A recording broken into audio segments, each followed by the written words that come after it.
dando continuidade aí ao segredo número 4, na página 148. Então, assim, lembra lá que nós falamos sobre açúcar, depressão, o açúcar em relação com o humor. E agora ela faz assim, na página 148 ela fala sobre as pessoas que são magras e comem açúcar. Existe um percentual pequeno da sociedade que consegue isso? Existe, né? Mas mesmo quem for magro, existe uma relação do açúcar com relação à saúde. Um estudo da Universidade da Colômbia Britânica descobriu que dietas ricas em açúcar desligam um gene que regula os níveis de hormônios sexuais, como a testosterona e o estrogênio, aumentando o risco de uma série de doenças, desde acne e infertilidade a ovários policísticos e câncer do útero. Outros estudos descobriram que o consumo excessivo de açúcar aumenta o risco de câncer no pâncreas, de câncer de mama e de diabetes. Muitos pesquisadores também desconfiam que dietas carregadas de açúcar são culpadas pelo desenvolvimento e pela progressão da depressão e das variações de humor, da perda da memória, da fadiga, da osteoporose, da perda de visão e das doenças renais. Alguns até relacionaram essas dietas a complicações na gestação e defeitos na formação. Então, assim, o excesso de comida processada, muito processada, leva a uma série de vários problemas de saúde. E esses problemas de saúde, eles são causados pela quantidade de calorias? Sim. Essas calorias estão associadas ao açúcar? Sim. Então, assim, esses alimentos processados, eles têm uma quantidade muito grande de sal, gordura e açúcar, né? Então, assim, é interessante se pensar o que se está se comendo quando compra um pacote de bolacha, quando compra um pacote de salgadinho, quando compra uma bala, né? Principalmente porque nós compramos essas coisas, né, para pessoas que a gente ama, né, para os nossos filhos, para os nossos parentes. É o açúcar adicionado que causa ganho de peso e doenças. Então, assim, ela está falando que não são os açúcares naturais contidos nos alimentos que dão problema. Mesmo, por exemplo, pessoas como Rodrigo Polesso, que falam sobre alimentação forte, né, que ele prega uma alimentação mais low carb. Mesmo ele, quando ele tem palestras com o Dr. Souto, os dois falam a mesma coisa. Que assim, para quem sabe, para quem não conhece, a dieta low carb não entra um monte de fruta, né? Eles consideram sobremesas da natureza. Eles acreditam que essas sobremesas da natureza, por terem sido muito modificadas geneticamente, elas atrapalham o processo de emagrecimento. Mas eles falam em várias, né, palestras deles, assim, né, podcasts, que eles não conhecem ninguém que tenha chegado à obesidade mórbida por comerem frutas, verduras e legumes, né? Dificilmente você vai ver alguém que engordou de forma excessiva porque comia fruta, né? Essas frutas geralmente elas estão associadas a outras coisas. O que eles apontam é que essas frutas elas não são, para quem precisa emagrecer, para quem quer emagrecer, talvez elas precisem ser melhor monitoradas, né? Então, assim, mesmo eles falam das frutas, dos açúcares naturais, que é o que ela fala aqui. E ela fala sobre os açúcares disfarçados que nós temos na indústria, né? A frutose, açúcar invertido, xarope de arroz integral, adoçante de milho, melaço, o xarope, mel, açúcar bruto, xarope de milho, glicose. Tem vários, a indústria, o maltitol, né? O maltitol não está aqui, mas eu lembrei do maltitol, né? Então, assim, a indústria ela se utiliza de nomes diversos para poder vender o produto, né? Eu contei isso em um outro estudo aí que nós estávamos fazendo, que tinha um produto que estava 0 açúcar e era direcionado para diabéticos. E aí eu fui ler o rótulo e ele tinha 3 tipos de açúcares, só que eram açúcares disfarçados, né? E que dão pico de insulina. Então é veneno para o diabético. E tava lá, né? E ainda era um biscoito que ainda tinha farinha de milho no meio, né? Ainda estava disfarçado de saudável, né? Então, assim, precisa se ficar atento aos rótulos sempre. Ela fala sobre os adoçantes, lá na página 156, os adoçantes, eles sem calorias, sem duplo sentido, por assim dizer, do aspartame e da sacarina, sucralose ao acesulfamicar. Todos fornecem doçura sem acrescentar calorias, mas será que são tão bons quanto dizem ser? Seu palpite é tão bom quanto o meu? Resumindo bem, é o seguinte.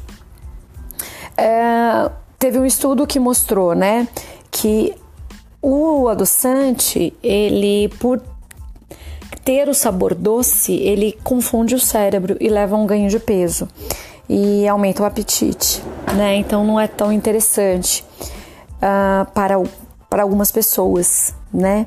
Então, assim, a estévia na América do Sul, assim, não foi aprovado pela USDA, tá?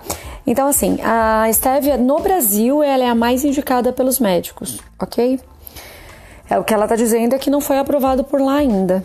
A maior parte das pessoas não gosta muito da estévia porque ela não tem esse sabor tão doce, né? Para quem... Lá na zona cerealista, para quem é de São Paulo, lá vende a planta estévia, que você consegue, né, usar, fazer o chá dela e adoçar. É bem legal. Eu comprei algumas vezes. Mas, né, não tem nada ainda que seja, não tem anos, tem mais de 100 estudos que sustentam sua segurança e é aprovada para uso em 80 países. Você vai encontrar estudos que falam o contrário também, ok? Mas o resultado final, o que ela coloca é que quer os adoçantes do zero caloria contribuam ou atrapalhem o peso, uma coisa é certa. Estamos no uso de mais gordos do que há 20 anos, apesar do uso desses adoçantes. Então, assim, moderação, né? Aí ela vai dando dicas que vão pegando aqui e eu vou resumir bastante. Ó, dica número 1, concentre-se nos alimentos que são mais culpados. Então, assim, procure eliminar da sua alimentação aqueles que são mais, né, processados. Dica número 2, livre a cozinha do açúcar. Tire da sua cozinha o açúcar refinado. Dica número 3, tire o doce das receitas. Quando estiver cozinhando, corte a quantidade de açúcar em 1/4 ou 1/3. Dica número 4, controle a tentação. Não traga alimentos gatilho para casa. Eu não tenho mais esse gatilho porque eles mudaram a fórmula. Eu tinha um gatilho com aquela bolacha passatempo recheada. Não sei se você gosta ou se você já comprou. Eles mudaram a fórmula, o recheio tá horrível e a bolacha eles mudaram, mas ela era muito boa. Até um ano atrás, eles mudaram a fórmula, tá horrível. Então nesse gatilho eu tenho mais, mas eu não comprava ela, porque era eu comprar ela, eu comia ela inteira. Então assim, se você vem na minha casa não tem nada. Isso quer dizer que eu não como? Lógico que eu como, né? Só que aí eu vou no mercado e compro aquela quantidade X, né? Coisas que há anos atrás eu não fazia. Isso ajuda, ok? Mesmo que você vá no shopping, né, e coma uma besteira, você comeu aquela besteira. A besteira não tá em casa para você comer sempre que você tiver vontade. Dica número 5, evite ficar com muita fome. Tome o café da manhã, depois coma com regularidade por todo o dia. Essa dica número 5 é interessante se ficar atento, sim. Dica número 6, apegue-se a coisas boas. Por que gastar a quantidade permitida de açúcar em alimentos que nem mesmo são doces, como uma refeição congelada? Pule o lixo, se concentre em pequenas quantidades de boas sobremesas que são mais satisfatórias. Alimentos congelados, lasanha, aqueles pratos prontos, espaguete, nanã, hambúrguer pronto, todos esses alimentos que são congelados e processados, não se enganem, eles são salgados, mas eles têm uma quantidade muito grande de açúcar. Dica número 7, prolongue a recompensa do doce para saborear a ocasião, coma devagar. Dicas que todo mundo dá, né? Tipo, come na mesa, come devagar, mastigue, preste atenção, não coma na frente da TV. Dica número 8, divida a sobremesa. Tome uma xícara de café em vez de comer uma sobremesa ou divida a sobremesa com outras pessoas. Quando as crianças eram pequenas, eu comecei a comprar, eu comprava um pacote de bolacha e dava para eles e falava para eles oferecerem para os amiguinhos. Então, do pacote de bolacha, eles comiam 3, 4, né? Isso ajuda.